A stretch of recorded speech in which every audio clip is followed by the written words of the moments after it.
Há um novo tempo do Senhor para nós, um entendimento novo. Teremos dias de festa nessa igreja e o teu coração vai incendiar. Que seja remido o tempo, a techuvá do eterno sobre cada um. A fagulha que há no coração aqui, Senhor, a tua Torá sobre cada um, vai incendeia. Traz sonhos, traz visões. Os teus dons manifestem-se de acordo com a tua Torá, conforme aquilo que o Senhor predisse, conforme aquilo que o Senhor decretou. Em nome de Yeshua HaMashiach. Nós queremos, ó Deus, ver um novo tempo sobre a tua igreja, não pautado mais em teologias, invenções, pensamentos filosóficos e humanos. Nós queremos, ó Deus, estar de acordo com a tua Torá, porque o Senhor falou e vai cumprir.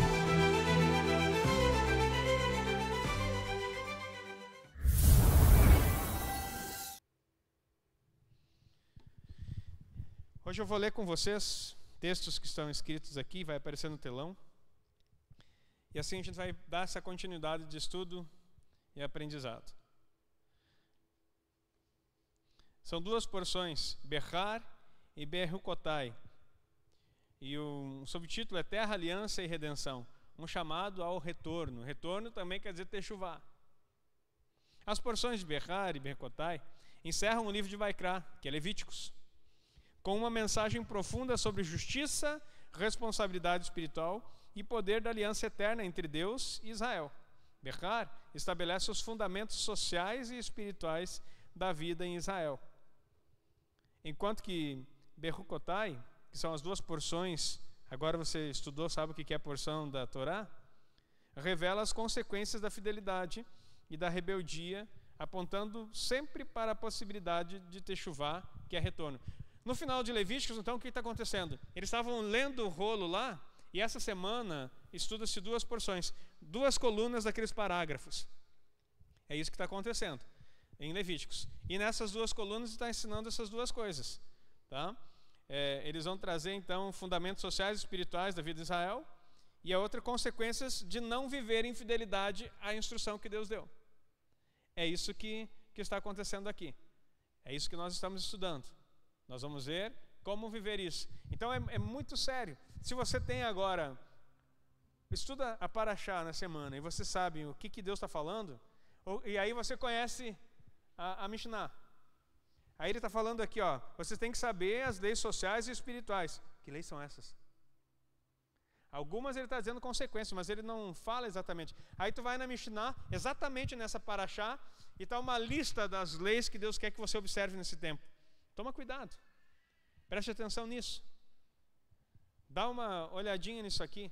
Então a tua vida está sendo corrigida naturalmente por um momento. Tu tem uma semana toda para estudar o que Deus quer que você preste atenção. Não é que você tem que ser perfeito, mas você tem que olhar e sempre balizar a tua vida pela palavra. Lembra que eu falei um tempo atrás aqui, não sei se foi ao vivo, se foi online, que sempre foi dito para nós andarmos em espírito, mas nunca nos disseram o que é andar em espírito.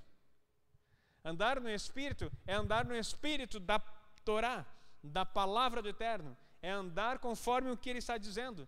Porque não tem como uma pessoa, por mais que ela receba uma Shekhinah, que é a presença de Deus, ou também conhecido como Shekinah, que ela seja transbordada, ela fique até cambalhando, melhor dizendo, de tanta presença não consiga ficar de pé, como tem relatos que aconteceu quando a glória do Senhor enche a casa, mas ela não vai conseguir viver assim, queridos. Não pense que andar no Espírito é andar cheio de Deus o tempo todo, a tal ponto de você perder as suas sensações, como se fosse uma presença, porque ninguém andou assim. Senão, se andar no Espírito fosse isso, Yeshua ia ter que andar de arrasto sempre, porque ia estar sempre cheio.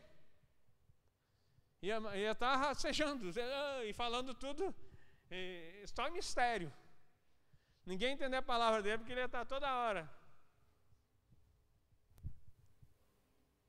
Por que viu como fala de Yeshua, tu fica assim impactado? Mas por que tu acha que o crente tem que ser assim? Andar no Espírito não é ficar borbulhando em língua estranha, Isso é bom, é importante, sim. Mas não significa que você está andando no Espírito. Você está usando um dom espiritual para edificar o seu espírito. Andar no Espírito é andar segundo a palavra que Deus te deu. Andar segundo a palavra não é ouvir o pastor pregar no domingo e dizer assim, maravilha, domingo que vem estamos juntos. Não, é você sair daqui inquieto, pegar essa porção, chegar em casa e destrinchar. Ah, mas eu não tenho tempo. Por isso que nós estamos aqui, meu irmão. Tu tem um aplicativo aí, tudo organizadinho, cada vez melhor. Pega um fonezinho, põe aqui, deixa o celular, vai fazer tua vida, vai viver tua vida e vai colocando palavra. O irmão, o trabalho que dá para... É bem mais fácil ser pastor cristão. Hoje em dia, com a inteligência artificial e com o Google, meu irmão, eu chegava domingo de manhã, eu dava um Google, dava um tema, ou mandava para a inteligência artificial, faça uma pregação emocionante, tu dá todo o prompt. Daí tu termina de ler o escrito, tu chora.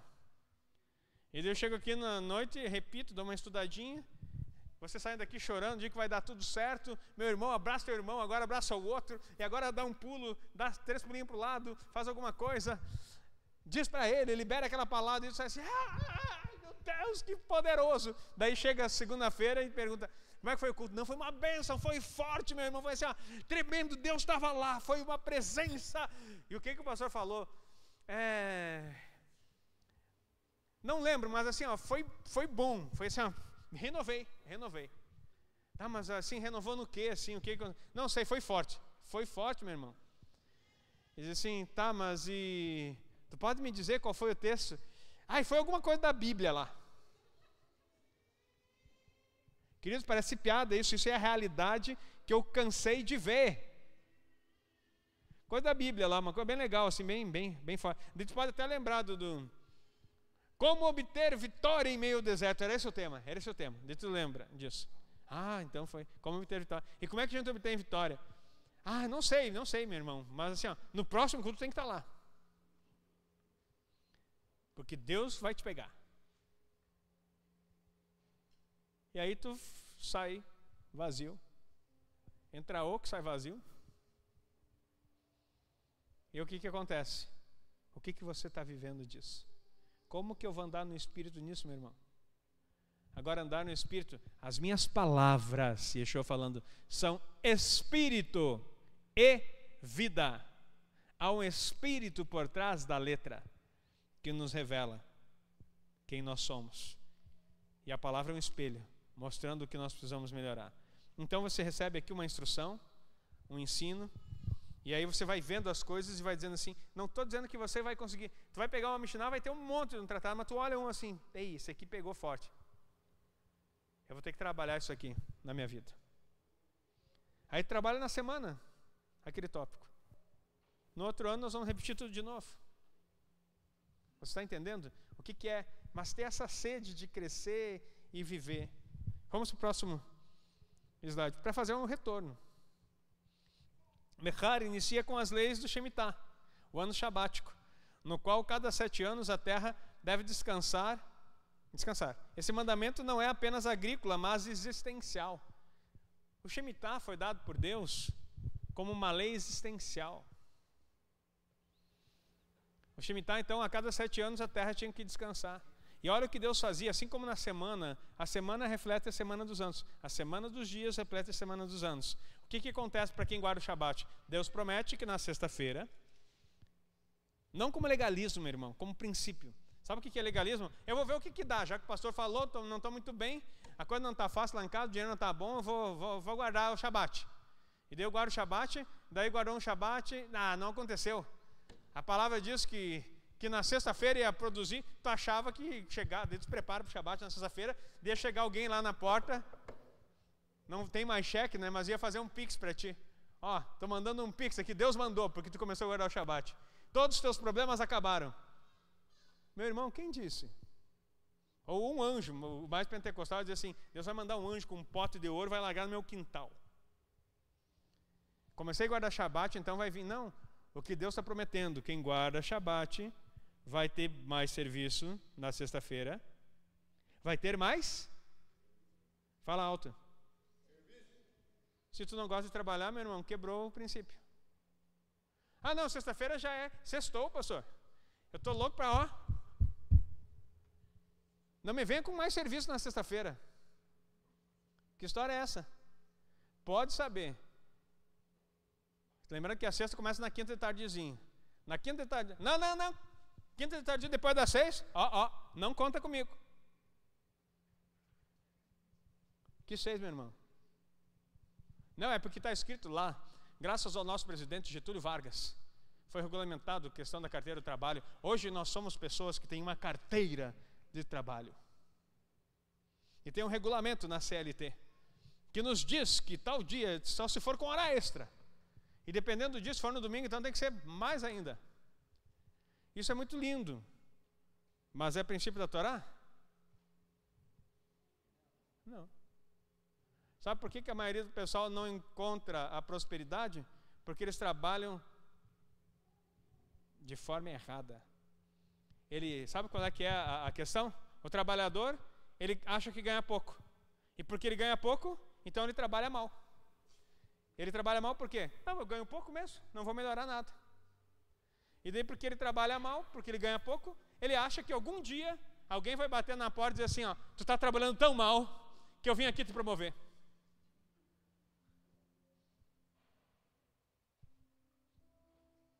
O contrário é a verdade. Se tu ganha mal, trabalhe bem.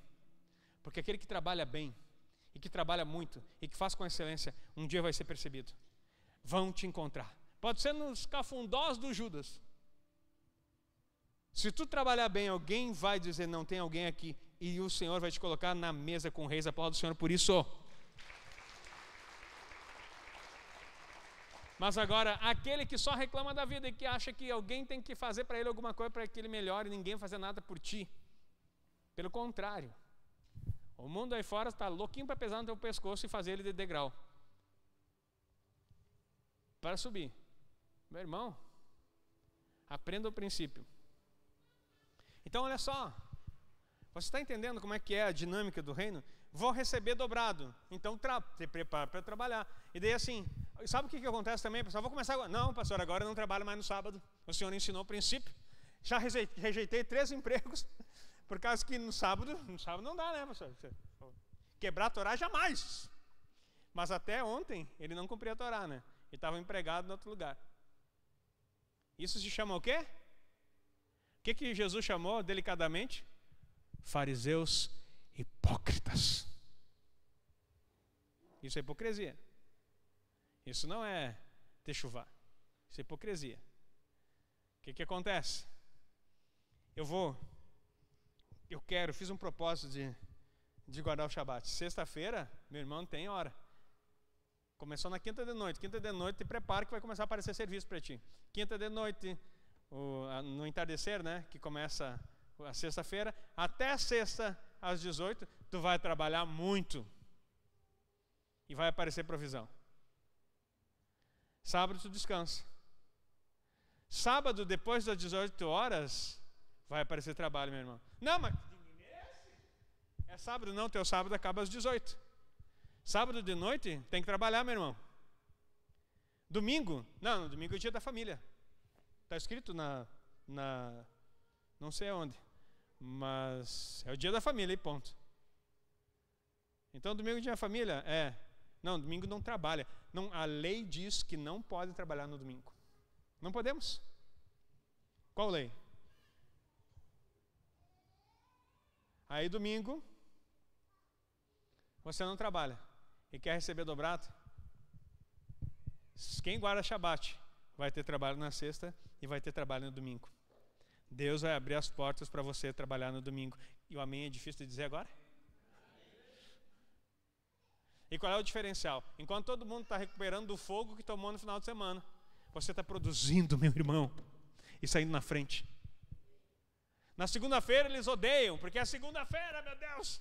Tinha até um gatinho, né, que odiava segunda-feira, chamado Garfield. Está cheio de crente Garfield. Odeia segunda-feira. Sabe o que acontece? Segunda-feira já é o seu segundo dia de produtividade. Enquanto o pessoal não trabalhou no domingo, está odiando segunda-feira, você já tem 2 dias que você está na frente ganhando dinheiro. e produzindo e sendo útil no reino.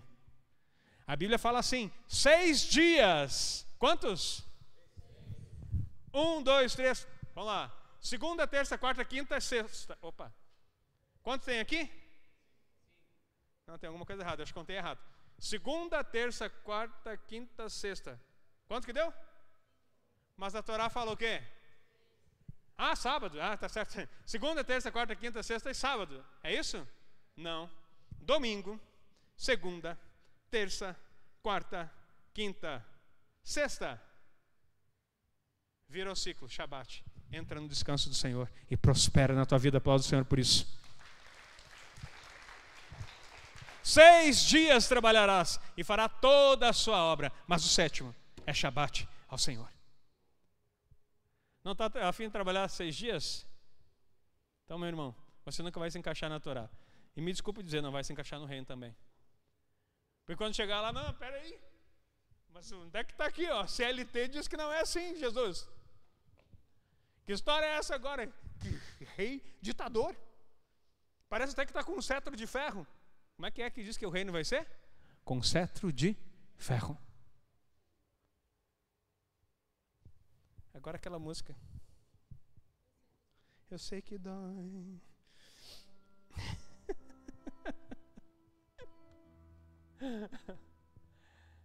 E aí, meu irmão? Esse é o evangelho, meu irmão, que não vai encontrar na church. Nem no gospel. Não, evangelho que tem que trabalhar, não, tá doido. Isso, pai.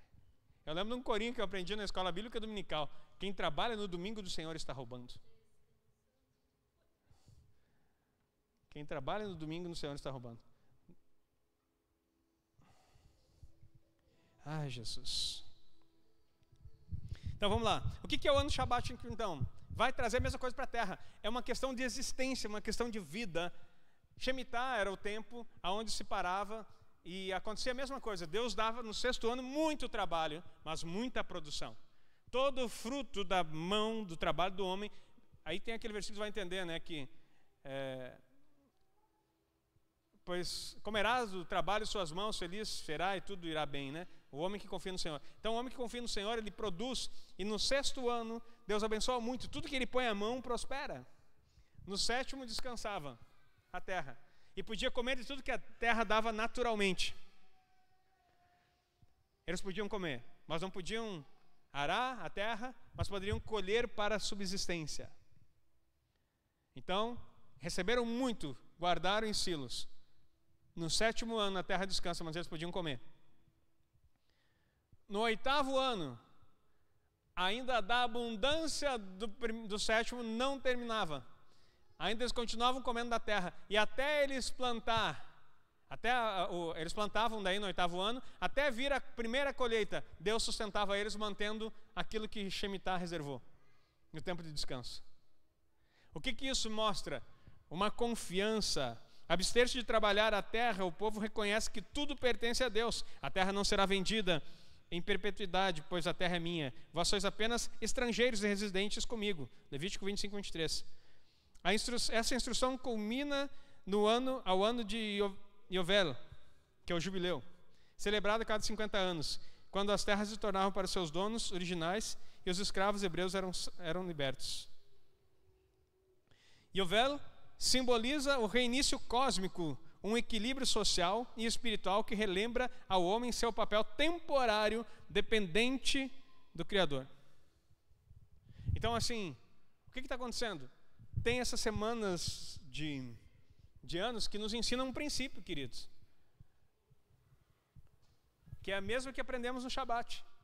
E aí, depois disso, a cada 7 semanas, 7 vezes 7, 49, o 50º ano, Deus remia a terra. Conversávamos, o pastor Jair e eu fui dar uma pesquisada mais sobre isso. Provavelmente era jubileu, o período em que Yeshua estava por aí, começou o ministério. E também estava pesquisando, provavelmente ele entrou em Shemitah. Não que o início do ministério começou, mas ele entrou em Shemitah em determinado momento. Então, a sua vinda será num jubileu. E provavelmente o descanso acontecerá num Shemitah. Só fazer as contas. Está dando a data? Não. Não posso. Ninguém sabe o dia nem a hora. O dia nem a hora. Mas os tempos e épocas, qualquer um pode saber se estudar a Torá. Aplaudo o Senhor por isso. Essa é a grande diferença. O dia e a hora eu não sei. Ninguém sabe. Mas o tempo eu posso dizer. E se nós estávamos olhando ali, e o próximo jubileu, 36, 37, alguma coisa assim, né? 37 acho que é. 2037. É o próximo jubileu. Você já ouviu falar da Agenda 2030? Estão apostando muito em 2030, porque em 2030 vai acontecer alguma coisa. Se tu lembrar da escatologia que tu estudou lá atrás, não estou dizendo que é totalmente assim, mas vai ter 7 anos finais, lembra? Eles estão apregoando que em 2030 algo muito poderoso vai acontecer. Vai começar um ciclo de paz. Se começar a paz, meu irmão, até 2030, se surgir um líder aí que vai trazer paz, e pararem de brigar lá em Israel e no Oriente Médio, põe a barba, e quem não tem barba, põe qualquer coisa de molho. Porque daí tu vai entender. Aí está próximo. Só que deixa eu te dizer uma coisa, a maioria não vai perceber. Porque será como nos dias de Noé. De repente veio e engoliu a todos. E cada dia, até 2030, muita coisa vai mudar. Imagina até 2037, eu não estou dizendo que vai ser nesse dia, mas estou dizendo que tem 7 anos, uma semana de anos, algo pode acontecer.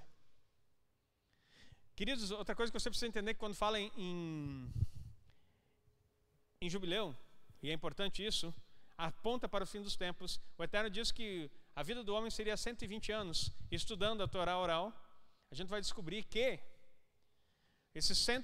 Deus diz que está determinado ao homem 120 jubileus. Quanto que é 120 vezes 50?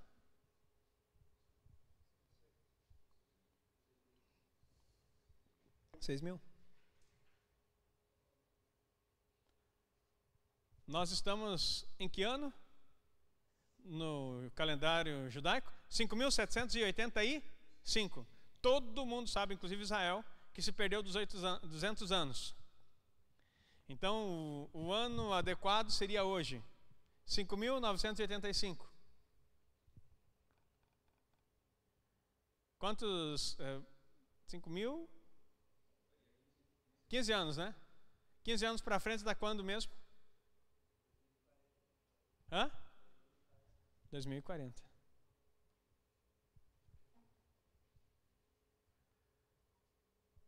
Ufa, tem mais 3 anos, e 37, pode ser 2040. Não estou dizendo o tempo. Mas nós estamos vivendo os últimos tempos. Você está entendendo isso? E você vai ver como isso vai acelerar nos próximos momentos. Vamos lá. A Mishnah Shivit detalha como o Shemitah funciona na prática. É um ano de abertura dos campos ao público, de suspensão das dívidas e de reconexão com a Torá. Olha só, como funciona isso? Então, suspensão de dívidas, reconexão com a Torá. A sociedade que pausa para respirar, reavaliar seus valores e praticar a justiça com os pobres e marginalizados. Já a Mishnah Arahim e Berechot conecta-se a Parashá Berukotai, tratando dos votos e consagrações voluntárias, que está tudo descrito lá. Quando uma pessoa dedica algo a Deus, ela o faz com intenção espiritual, kavaná, mas deve seguir regras financeiras claras, como acrescentar 1/5 do valor em caso de resgate. Isso demonstra que a espiritualidade não é desconectada do mundo material, ao contrário, santifique-se aquilo que é físico. Inclusive, essa questão do 1/5 faz parte também de uma lei, quando você tem que resgatar alguma coisa, um valor, alguma coisa que você ficou devendo e não conseguiu pagar, nesse momento não se apaga. A dívida no jubileu, ela era desconsiderada se você vendeu por necessidade. Agora, quando você devia por pedir emprestado e e não pagar, ou alguma coisa que você lesou, que é a questão de restituição, você ainda tinha que dar 1/5 em cima do valor daquilo que foi estragado, por exemplo. São tudo leis especificadas que Deus deu no Sinai. Berrucotai, então, apresenta um pacto condicional. Se o povo andar nos caminhos de Deus, será abençoado com chuva no tempo certo, colheitas abundantes, segurança e presença divina em seu meio. Olha só, todos, já falei isso aqui ensinando para vocês, que toda a bênção do Eterno está relacionada à terra, porque é na terra que Ele abençoou você. É aqui nessa terra que você tem que ser abençoado. Diga amém. Deus quer abençoar você aqui. E Ele quer abrir para você os campos, os céus. A tua semente plantada do teu esforço tem que prosperar, mas tem que plantar da forma correta. Tem que ter intenção correta. Tem que ter a observância do que é correto para acontecer. Porém, se rejeitar os mandamentos, uma sequência de advertências conhecidas como torahá, que quer dizer advertência ou correção, se desdobrará. Doenças, derrotas, fome, exílio, devastação espiritual. No entanto, mesmo no auge da dor, a aliança com os patriarcas é lembrada. Mas mesmo assim, quando estiverem na terra dos seus inimigos, eu não os rejeitarei completamente, pois recordarei da minha aliança com Jacó, Isaac e Abraão. Levítico 26, 42, 45. Olha só. Os percalços que você passa na sua vida estão atrelados ao quanto você desobedeceu Torá. Como consertar? Techuvá, retorno. E mesmo nas coisas difíceis, Deus não abandona você. As pessoas têm o costume de abandonar Deus. Quando passam por dificuldade, abandonam a Deus.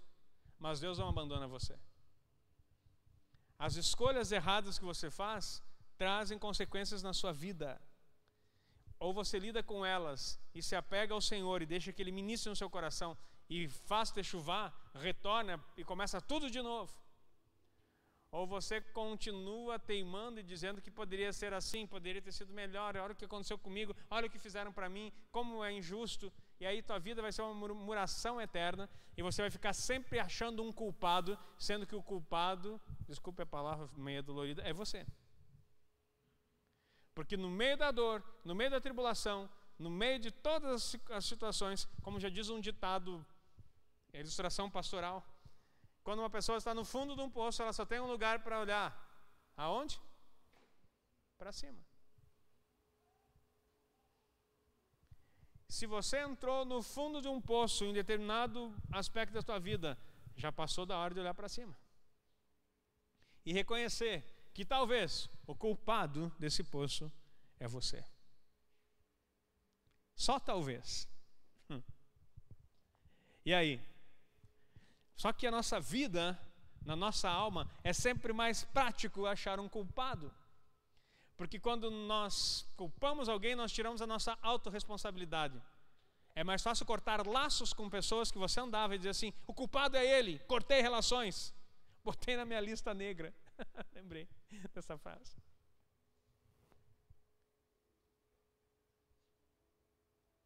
Na verdade, você está apenas fugindo.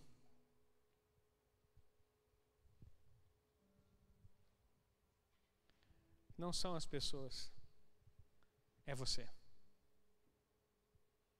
Deus tem um trato individual, diga amém. E Ele quer tratar contigo. E aí chega o momento de você botar a cara no pó e dizer, Senhor, eu não sei o porquê, nem o que, onde errei, mas eu quero que Tu me mostre. E aonde eu estiver errado, me corrija. E tem misericórdia da minha vida. Humilhai-vos. Eu sei que a igreja diz assim, o humilhado será exaltado, aleluia.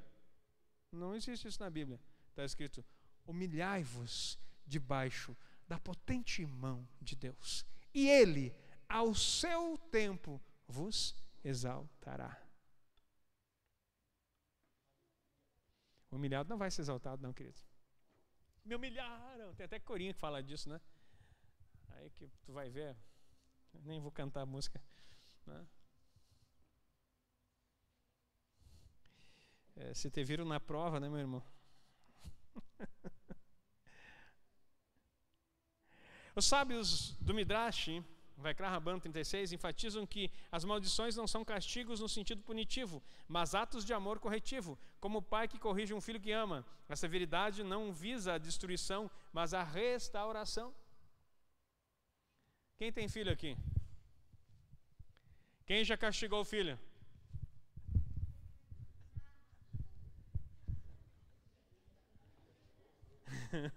Não deu para fazer os dois, porque daí não tem que ter que pular. Castiguei, castigo e continuarei castigando. E sabe qual é a finalidade do castigo? Me responde, meu filho. Caleb, tu continua morando lá em casa? Graças a Deus, viu? Dá um glória a Deus aí. Gabriele, continua lá em casa? Não, está assim. Ela já manifestou o desejo, depois vai ter retorno essa. Te prepara. Te prepara. Vai ter retaliação. Olha só, algum pai castigou o filho e o filho abandonou? Não, tem casos. Eu não estou falando de violência, estou falando de correção, queridos. Todo filho, eu fui castigado. Todo filho castigado, ele tem uma finalidade. O castigo no filho tem uma finalidade. Volta para fazer a coisa certa. Se você não foi castigado, você não foi amado. Me perdoe a expressão popular do mimimi vigente, que diz assim: eu nunca precisei castigar meu filho, então você é um pai que não ama. Eu nunca apanhei dos meus pais. Coitado de ti e coitado dos seus pais que nunca te corrigiram com vara.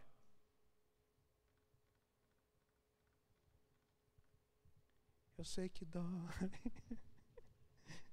Queridos, eu não posso falar nada. É o que a Torá ensina. Só que a vara não quer dizer que tu vai espancar.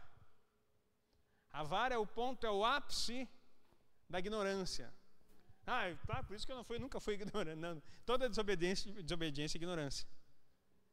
Mas a correção, o trazer para perto, o limitar, o castigar, o tirar e não voltar atrás. Se não houver isso, não vai trazer crescimento para o teu filho. E ele vai sofrer na vida. Tire e não dê. Se você disser, se é o celular, uma semana sem celular. Uma semana sem celular. Mas quem sobrevive uma semana sem celular? Eu vivi boa parte da minha vida sem saber que isso existia, porque não existia. 20 e poucos anos sem saber dessa tecnologia. Teu filho não vai morrer por ficar uma semana sem celular. E desliga, tira o Wi-Fi, só usa cabeado, porque eles são ligeiros. Então, queridos, qual é o objetivo? Trazer de volta. O Zohar Vaikra vai além, explicando que até mesmo as maldições escondem bênçãos ocultas. Maldições não aquela que a boca de Lashon Hará profere. A bênção e maldição, quando você escolhe, pois, a bênção para que vivas. Se tu escolher a maldição, tu pode morrer. Mas antes de morrer, vai ter uma oportunidade de techuvá. Mesmo nas maldições que o Eterno diz, sempre ele não mata ninguém. Ele vai chamar, a maldição vai trazer assim, tem uma oportunidade de fazer techuvá. Teus dias podem ser reduzidos pelas suas escolhas? Podem. A Bíblia fala claro sobre isso. Mas as suas escolhas corretas vão fazer com que você possa voltar. Arrependimento, techuvá, começar tudo de novo. Zerar o processo, voltar lá e reparar tudo, traz vida. A luz de Deus se esconde nas sombras para provocar um despertar. A dor é um véu por trás do qual a presença divina permanece, esperando ser redescoberta. Agora aí tem muita gente que usa isso na teologia para dizer que Deus não precisa curar porque eu vou morrer com essa doença, porque Deus está me tratando. Não. A dor, cura existe e manifestação dos dons de cura é necessária. Diga amém. Pergunta se eu tenho. Não tenho. Você tem? Não. Mas agora sinais. Sinais seguirão os que creem. Não é um seminário sobre dons, nem sobre sinais, mas eles existem e precisam. O que está falando aqui é as dores que você passa. Por quê? Porque adestramento, correção, mesmo no momento difícil, está treinando o teu caráter. Deus se esconde, se oculta nas tuas dificuldades. Meus irmãos, a luz se esconde nas sombras para provocar um despertar. A dor é um véu por trás do qual a presença divina permanece esperando ser redescoberta. Está passando por dificuldade? Está na hora de você começar a se reconectar. E entender que mesmo na dor, Ele é com você. Ele é com você em todo o tempo. Ele é com você quando parece que está tudo abandonado, quando parece que você está todo perdido, quando você está sem esperança alguma, Ele continua com você, cuidando de você. Só que Ele está esperando que você abra a tua boca. Agora eu falo aqui em pentecostal. E dá glória, meu irmão. Esse é o momento que tu começa a abrir a boca e dar glória e dizer: Senhor, Senhor, eu sei que está tudo ruim, mas eu louvo o teu nome, porque tu continua sendo o Deus da minha vida.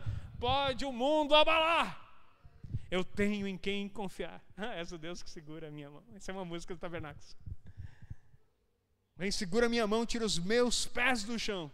Em teu colo eu quero ficar. Deixa que o mundo... Tem uma outra que diz: quando o mundo cai ao meu redor.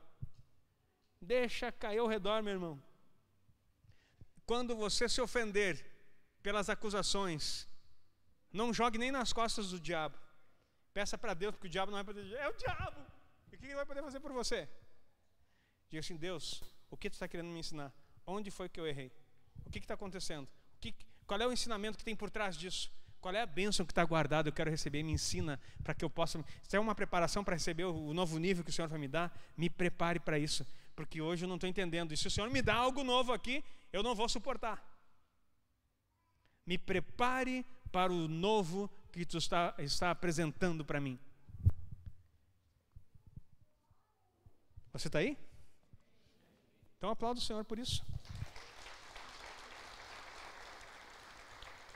Essa estrutura espiritual aparece de forma clara também na Haftará de Baruch-Kotai, retirado de Jeremias 16, 19 a 17, 14. O profeta clama contra a idolatria e contra aqueles que confiam no homem em vez de Deus. Em contraste, ele declara: bendito o homem que confia no Eterno e cuja confiança é o Eterno. Confie no Senhor o tempo todo. Meu irmão, fala para mim. É lindo ver a galeria da fé de Hebreus 11, né? Diz assim: aleluia, homens que deram a vida pelo Senhor. Tu está entendendo o que eles fizeram? Deram a vida pelo Senhor. Alguns deles foram queimados vivos. Eles vão dizer assim: aleluia, foram queimados vivos, porque não era tu, meu irmão. Foram cerrados ao meio. E todo mundo imagina que foram cerrados ao meio aqui, né? Já ia ser dolorido. Sabe como é que eles faziam? Penduravam a cabeça para baixo, abriam as pernas, botavam uma serra numa ponta. Isaías morreu assim, cerrados ao meio.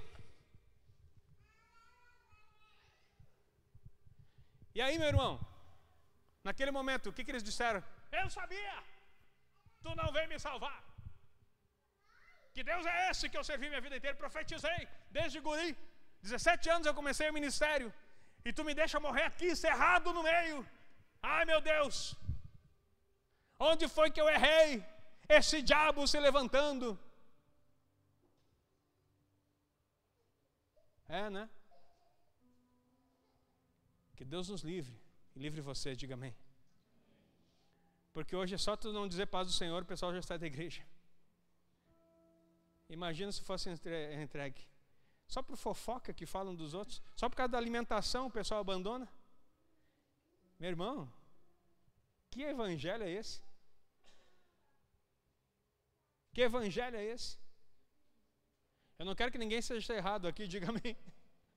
Diga amém, por favor. Eu não quero que ninguém seja cerrado. Mas eu quero que você tenha caráter de Cristo em você. E seja pronto, se necessário for, dar a sua vida por Yeshua. Não pense em dar a vida em morrer. Pense em dar a vida em gastar toda a sua vida para Ele. Uma entrega. Pois ele será como uma árvore plantada junto às águas. Jeremias 17, 7 a 8 também fala isso. Essa imagem reflete a promessa da Torá Se houver fidelidade, haverá raízes profundas, fruto constante e segurança. Mesmo quando a dor atinge, Jeremias não perde a esperança. Cura-me, ó Eterno, e serei curado. Salva-me e serei salvo. E se não salvar, saiba tu, ó Rei, que nós não vamos se inclinar para a tua estátua. O meu Deus é poderoso para salvar, mas se não salvar, é bem fácil, né? 3 jovens, Sadraque, Mesaque e Abednego, entram numa fornalha que os caras que levaram ele morreram com o calor. Na hora, eles não foram pensando assim, que maravilha, vamos lá, mais uma aventura. Vamos vencer esse fogo aí, porque está escrito, eles não tinham historinha escrita que nem você. Eles tinham apenas uma convicção viva, Torá no coração, e saber, eu não vou me dobrar para os deuses desse povo. Se necessário for, eu morro, mas o meu Deus pode me livrar das mãos do rei. E aí o que acontece? Você sabe a história. Aparece um quarto homem na fornalha. E aí surge um decreto real, que quem não adorasse o Deus de Sadraque, Mesaque e Abednego seria morto. Mas ele não revela o fim, nem tampouco os meios. Ele simplesmente espera que você creia. A Haftará, como a Tochachá, que é a repreensão, termina com um chamado à restauração e confiança na misericórdia divina. No Brit Hadashah, no Novo Testamento, vemos essa mesma dinâmica ecoar diversas passagens. Em Romanos 11, de 1 a 29, Shaul aborda a fidelidade de Deus para com Israel. Ele afirma que, embora haja um endurecimento temporário, uma aparente rejeição, Deus jamais abandonou seu povo, pois os dons e a vocação de Deus são irrevogáveis. O juízo é parte do plano maior da redenção, assim como as repreensões. Em Hebreus 12, 5 a 11, o autor retoma o ensinamento do Midrash. O Senhor disciplina a quem ama. Isso está escrito no Midrash. A correção é sinal de que somos filhos. A dor não é sinal de rejeição, mas de pertencimento. A dor não é sinal de rejeição, é sinal de pertencimento. Se a dor da correção te pegar, saiba que você pertence a alguém que pode corrigir. A dor de não ser corrigido é maior, porque sempre você vai estar orfanado no processo. Quem não for corrigido, sofre a dor da rejeição. Quem é corrigido, nunca se sente rejeitado, porque pertence. Amém? Esse é o espírito de Berrucotai. O exílio e o sofrimento têm função pedagógica, não punitiva. Yeshua também reflete essa estrutura em Lucas 6, 20 a 26, quando proclama as bem-aventuranças e os ais. Bem-aventurados os pobres, os que choram, os perseguidos. Diz ele, palavras que lembram as bênçãos da Torá. Em contraste, ele adverte, ai de vós, os ricos, os que agora se fartam. Um eco das advertências das repreensões. Tochachá. Ele está mostrando aqueles que eram ricos para si próprios. Essa passagem mostra que as leis espirituais da Torá continuam ativas. Há bênçãos para quem anda na humildade e na retidão, e há advertências para quem se desvia. Assim, Behar e Berrucotai, que são as parashiotes de hoje, formam um chamado profundo à responsabilidade espiritual, à justiça social, à confiança radical em Deus. Elas nos lembram que a terra é sagrada, que o tempo tem ciclos de redenção e que a desobediência tem consequências, mas que a misericórdia é mais antiga do que a punição. O Shemitah e o Yovel nos ensinam a soltar, libertar e restaurar. A Tochachá, a repreensão, nos ensina que, mesmo na dor, a mão de Deus ainda segura o seu povo. Midrash explica com ternura, o Zohar aprofunda com misticismo, que seria a palavra mais adequada que um sobrenatural. A Mishnah guia com a estrutura prática. Complementam o texto para que você compreenda a realidade do reino. A Haftarah nos adverte a confiar apenas em Deus. O Brit Hadashah nos revela que a correção é parte da aliança e que essa aliança culmina em redenção, tanto pessoal quanto coletiva. No final, a mensagem é uma só: Techuvá sempre é possível, o retorno está sempre ao alcance. E Deus, em sua fidelidade, aguarda esse reencontro. Seja no descanso da terra, nas bênçãos da chuva, nas palavras do profeta ou no ensino de Yeshua, tudo aponta para a mesma verdade. Somos chamados a viver em aliança com a terra, com o próximo e com o eterno. Aplaudo ao Senhor mais uma vez por isso. Tem muito ensino, muito aprendizado, mas temos muito tempo. Não, mas o Senhor não disse que nós temos pouco tempo. Temos pouco tempo, mas temos muito tempo. Espera aí, como assim? Temos muito tempo, porque todo o tempo que o teu Deus te dá pode ser consagrado para Ele, Ele redime o tempo para você. Diga amém. Temos pouco tempo porque de fato Ele está voltando, mas Ele não está com pressa. Quem precisa ter pressa é nós. Mas não podemos andar ansiosos, precisamos confiar que Ele está cuidando de nós nos processos. É tempo de levantar uma geração que vai olhar para a Torá, que vai olhar para a Torá oral, que vai olhar para as verdades da palavra e não vai tentar ensinar outros apenas, vai fazer o máximo para viver isso na sua casa. Vai fazer o máximo para viver isso na sua vida. Vai ter fome e sede do Senhor. Essa é a palavra que diz para o final dos tempos: terão fome e sede do Senhor. Estudar o tempo todo a respeito de quem é o Eterno não vai tirar de você a vontade de produzir, porque quando você conhece o Senhor, Ele coloca em você ideias, projetos, realizações, bênçãos, e você simplesmente tira o peso dos seus ombros de achar que é teu braço que faz as coisas, e você começa a provar a bênção do Senhor que enriquece e não acrescenta dores, porque quando a bênção dele vem sobre você, vem prosperidade e abundância. Até na disciplina, Ele tem um caminho para você: volte, porque eu quero te abençoar, porque da minha boca sai bênção todo o tempo, diz o Eterno. Amém, queridos? Feche os teus olhos, eu quero orar por você. Pai, em nome de Yeshua, esse culto instrutivo, ó Deus, mas tão importante nesse período, alinhado com os tempos do Senhor, nós queremos declarar, ó Deus, que nós estamos dispostos a aprender, a viver, a praticar e a ensinar os teus preceitos de uma forma poderosa, Senhor. Nós não podemos, ó Deus, ficar alheios a tudo que está acontecendo no mundo e embarcar num local de religiosidade achando que apenas basta fazer algo por Ti.